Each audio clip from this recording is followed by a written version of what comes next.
homologação, mas a ideia dessa mesa é justamente esse esclarecimento. Então, eu agradeço muito, Carlo, Dr. Luiz Cury, Flávia e, a qualquer momento, Lucelmo, que fizeram parte, né, dessa construção, e o objetivo dessa mesa é esse esclarecimento, né?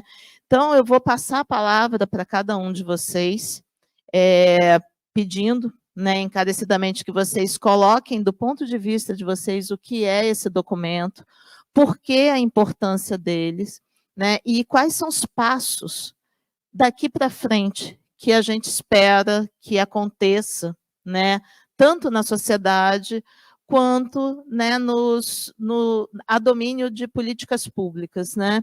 Então, né, com respeito, vou pedir para cada um de vocês falarem do ponto de vista de cada um o que é esse documento em termos dessa importância. Começando pelo doutor. Lucelmo. Olha só, por 5 segundos você não pega a sua apresentação oficial, Lucelmo. Seja bem-vindo. Então, vou começar então pela Flávia. Flávia, por favor, coloque as suas opiniões. Primeiramente, queria dar uma boa noite a todos, parabenizar que estão todos aqui nessa noite chuvosa para falar sobre autismo, para fazer um evento científico tão bonito. Para mim é uma honra estar aqui no SAUF. Queria agradecer a toda a organização, que foi muito carinhosa. Eu estive poucas vezes em um evento tão bem organizado como o de vocês. Então, eu quero dar meus parabéns aqui a toda a Universidade Federal Fluminense e também a Caminhos Azuis, que organizou toda essa festa linda aqui para a gente gente possa falar sobre o autismo, sobre os direitos da pessoa com autismo e sobre esse parecer. Eu estive conversando com meu amigo Lucelmo esses dias, né, e nós comentávamos, eu posso dizer hoje que esse parecer, ele talvez tenha sido uma das coisas mais importantes da minha vida, né? Esse é o parecer que ele vem sendo trabalhado desde o ano de 2018, eu vou contar um pouquinho do histórico, então talvez né, vou contar com a ajuda dos amigos Carlos e do Lucelmo para depois falarem um pouco mais sobre o documento, então, para que as pessoas possam entender, até talvez numa linha histórica, né, como foi que esse documento surgiu. Então, no ano de 2018, eu estava proferindo uma palestra, por isso que é tão importante quando a gente tem a oportunidade de participar desse tipo de evento. Eu estava proferindo uma palestra na cidade de Franca, em São Paulo. Foi onde eu conheci o Lucelmo, inclusive, né, pessoalmente, porque eu já conhecia de redes sociais. E a conselheira Sueli Menezes estava assistindo essa palestra, porque desde 2018 ela já recebia, através do Conselho Nacional de Educação, uma série de demandas da sociedade, de redes institucionais, municipais, estaduais e federais de ensino, perguntando, né, sobre como fazer o atendimento a estudantes com autismo. E ela estava assistindo essa palestra que nós falávamos sobre essa questão da educação, e ela entrou em contato comigo, né? Ela entrou em contato comigo porque ela gostou do tema. Na época eu falava que é um tema que eu particularmente gosto muito, que era sobre a questão do compliance inclusivo, da Lei Brasileira de Inclusão e de como a Lei Brasileira de Inclusão deveria ser lida não apenas como uma legislação genérica, mas sim como quase que um passo a passo do que você deve fazer para efetivamente garantir a inclusão. E aí eu comecei, ela emitiu um convite, também assistiu a palestra do Lucelmo, e aí emitiu um convite para o Lucelmo também. Nós começamos esse trabalho de discutir sobre a educação inclusiva. Na época, o Ministério da Educação trabalhava em cima de uma diretriz que gerou o decreto 10.520, mas o Conselho Nacional tem por obrigação legal fazer a regulamentação, né, as orientações de quando é publicada uma diretriz. E aí nós estávamos, então, já preparando, né, como seria esse próximo passo, caso viesse uma nova política, o que acabou não acontecendo. A 10.520, ela foi suspensa por uma liminar e no começo deste ano ela foi, inclusive, revogada, voltando a viger a política anterior, que é perdão, não é nem vigia, porque ela foi suspensa, mas retomando-se a Política Nacional na Perspectiva da Educação Especial e Inclusiva, que é de 2018. Mas essas mudanças legais, né, do ponto de vista jurídicas, não invisibilizaram ou não acabaram com algumas das maiores demandas referentes ao transtorno do espectro do autismo. Todos os anos, enquanto havia toda essa discussão, permaneceram sendo negadas matrículas de estudantes com autismo, permaneceu não tendo um direcionamento de qual deveriam ser a formação de professores, haviam profundas dúvidas de quem deveria decidir quando caberia ou não um acompanhante especializado, quem é esse acompanhante especializado, inclusive. Nós tínhamos, por exemplo, as dificuldades de como mediar os conflitos que podem ocorrer entre a escola e as famílias. Enfim, eu poderia passar aqui boa parte da minha fala só mencionando todas as demandas que nós recebíamos. E digo nós, seja o Conselho Nacional de Educação, seja a Ordem dos Advogados do Brasil, porque eu também sou vice-presidente da Comissão de Autismo da OAB Pará, seja através dos grupos, né, eu tenho certeza que muitos aqui fazem parte dos grupos, então eu diuturnamente, especialmente no começo do ano, eu via todos aqueles relatos das dificuldades de matrícula, de adaptação de material, da escola que não tinha feito planejamento. Então, a gente começou a fazer uma coleta dessas demandas, e nessa época eu já era coordenadora do Projeto TEA, que inclusive foi onde eu conheci Diana, né? Nós nos conhecemos porque nós duas fazemos parte da Rede Nacional de Formação de Professores. A Diana tinha projetos de formação de professores na Federal Fluminense e eu tinha na Federal Rural da Amazônia. E dentro desse processo de formação, pelo menos no meu caso do Projeto TEA, um dos maiores desafios que eu tinha é que eu não encontrava nenhum documento oficial, seja do Ministério da Educação ou do Conselho Nacional de Educação, que me dizia como deveria ser a formação dos professores. O que os professores devem aprender, né, na formação continuada para que eles pudessem trabalhar, para eles promoverem a inclusão do estudante com autismo. Dada essa situação, chamei meu grande amigo Lucelmo e falei, Lucelmo, olha, eu estudei o regimento do Conselho Nacional de Educação e tem uma possibilidade de que o Conselho ele responda a demandas da sociedade. Uma das funções do Conselho também é responder demandas da sociedade.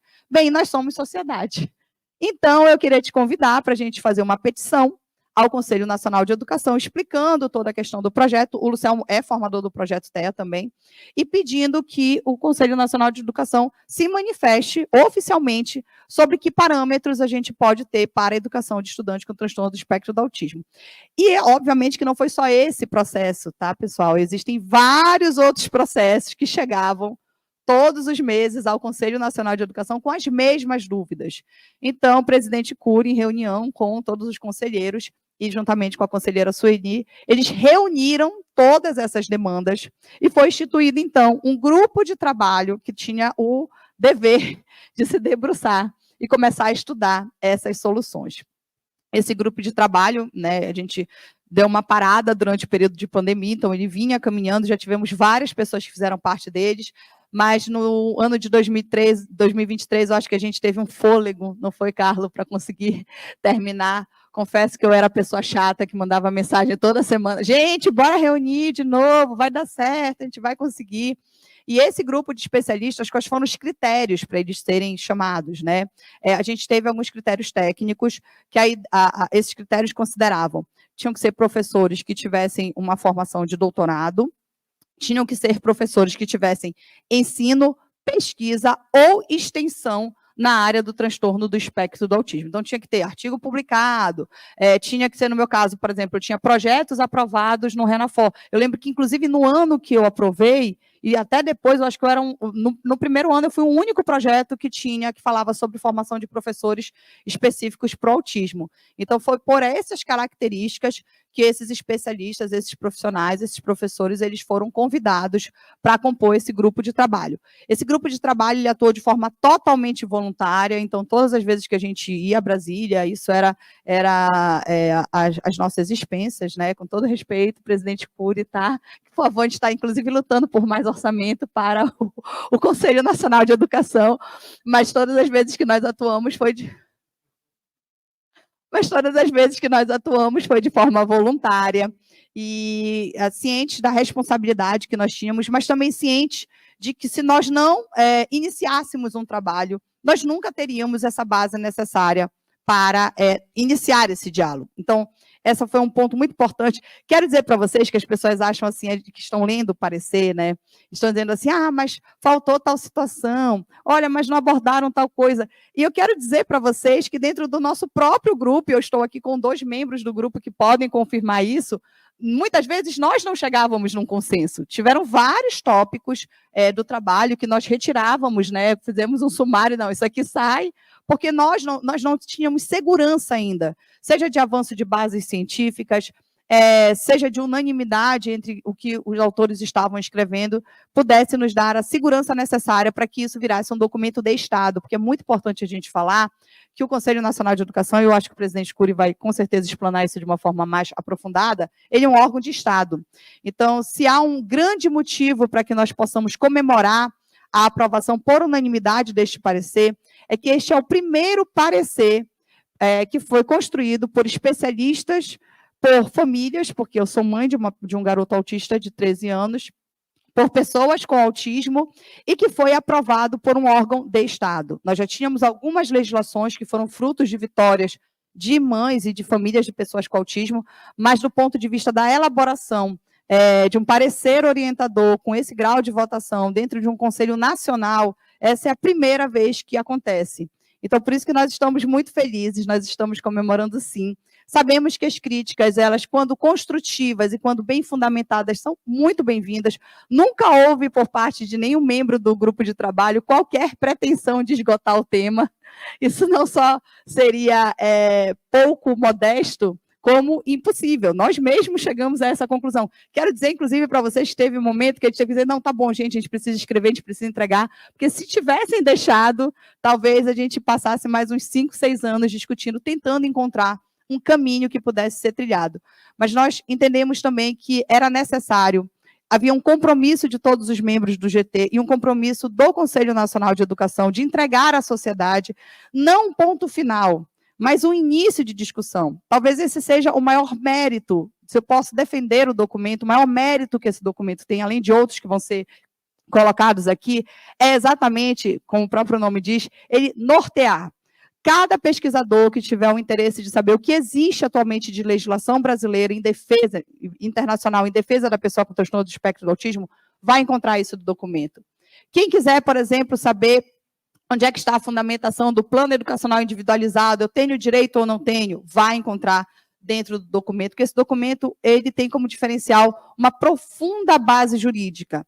Nós fizemos todo um detalhamento da legislação para que nós tivéssemos a mais absoluta certeza de que aquilo que consta dentro desse documento tem fundamento legal e, portanto, pode ser tirado do papel. Muitas pessoas têm me perguntado, Diana, Flávia, a escola vai ter que fazer o PEI porque está no parecer orientador? Não, ela não vai precisar fazer porque está no parecer orientador. Ela vai precisar fazer porque o PEI é um direito garantido pela Organização das Nações Unidas. Existe um parecer, número 4, detalhadamente citado dentro do parecer orientador, que explica que a Organização das Nações Unidas, ao fazer comentários e orientações sobre a Convenção Internacional dos Direitos da Pessoa com Deficiência, defende o plano educacional individualizado como um direito. Então, portanto, nós estamos falando de um direito humano, de uma convenção ratificada no Brasil com força de emenda constitucional. Então, esse que é o ponto. A leitura precisa ser feita dessa maneira. O parecer orientador, ele é um instrumento, ele é um caminho, que pode, inclusive, ser utilizado, não sei se eu tenho colegas aqui, por advogados, Ministério Público, juízes. Então, a ideia muito desse parecer foi exatamente se transformar nessa condução, nessa orientação. E por isso que a gente entrega ele agora para a sociedade, com muita alegria, comemorando sim, porque foi um trabalho muito árduo. Eu fico muito emocionada quando eu tenho a oportunidade. Quero novamente aqui, publicamente, agradecer ao presidente Cury, porque ele teve um empenho pessoal, não só ele, como todos os conselheiros, que se debruçaram no estudo desse parecer e aprovaram por unanimidade esse parecer, e que agora a gente caminha para que ele se torne cada vez mais realidade. Então, a ideia é essa, né? Que se não fosse nós, se não formos nós, então quem? E se não for agora, então quando? Muito obrigada. Obrigada, Flávia. Eu vou trocar aqui só para ir para o outro canto, para perguntar até para o Carlos, né? Para dar esse seu ponto de vista, né? Que eu conheço você também como grande pesquisador da área do ensino, né? Editor-chefe de revista, ou seja, você trabalha literalmente com essa pesquisa, com essa resolução de problemas. E dentro dessa sua visão, o parecer, né, que está sendo colocado à prova agora para a sociedade, você acha que ajuda realmente a ter esse caminho norteador para quem está acostumado, né, a botar hipóteses e levantar a hipótese, testar a hipótese, ver se ela funciona ou não? Como é que você vê desse ponto de vista, Carlos?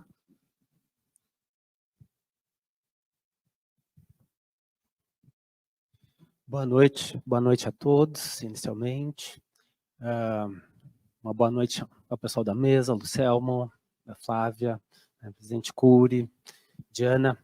Como é um evento inclusivo, né, voltado todo para a inclusão, né, acompanho o cuidado que a professora Diana teve com tudo isso, eu começo me autodescrevendo para quem, né, não tem essa capacidade. Eu sou um homem de pele branca, eu estou usando um óculos de aro, como é que eu diria, marrom, né? Um cabelo levemente alourado, misturado com branco, já pela idade, né? Visto uma camisa verde, ok? Estou de calça jeans. Eu vou começar pela parte foi quase uma convocação, né, um convite, né, a participar, porque eu sou da Universidade Federal de Santa Maria, fica no, a gente chama do coração do Rio Grande, porque apesar da capital ser Porto Alegre, Santa Maria fica bem no meio do estado. As pessoas conhecem, infelizmente, mais pela Boate Kiss, né, aquele desastre que aconteceu, né, perdi alguns alunos ali, mas enfim. Trabalho há 15 anos na pós-graduação na universidade, né. Eu sou psicólogo de formação, comecei com trabalho clínico e acabei entrando na universidade numa vaga chamada Transtornos Globais do Desenvolvimento. Então, já trabalhava com autismo e entrei na vaga de autismo para trabalhar com autismo. Então, a minha vida sempre foi pelo autismo, seja na clínica, seja na educação, onde eu tive que aprender, né, toda uma epistemologia da área da educação especial.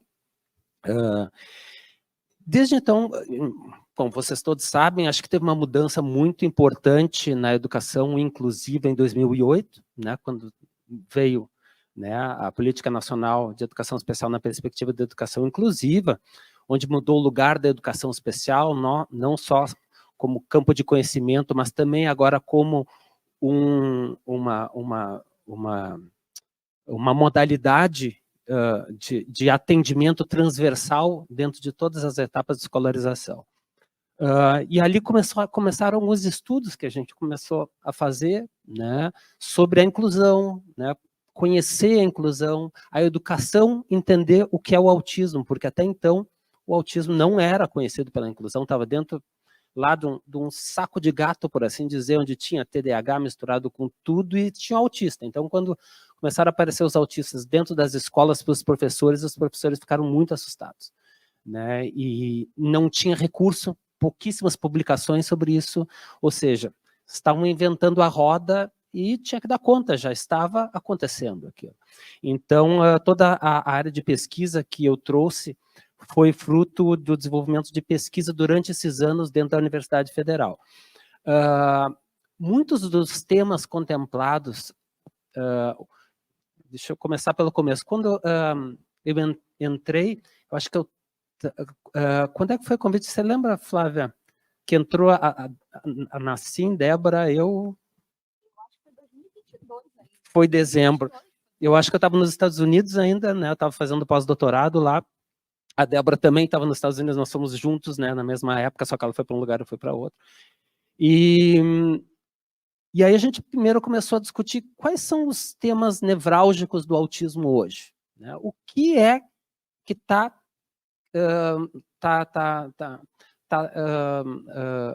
incomodando ou precisando de uma resposta, e esse é o meu papel de pesquisador, estou sempre atrás disso, né? O que está precisando de uma resposta na área, seja dos pais, das pessoas com autismo, das escolas, dos professores, desse contexto que eu estudo.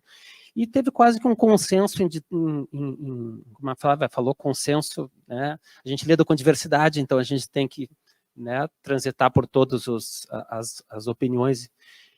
Mas apareceu muito a questão do PEI, né, que já era né, como eu estava nos Estados Unidos, eu via o PEI sendo implementado nas escolas e a necessidade de avaliar, planejar, intervir e acompanhar para ver se está dando certo.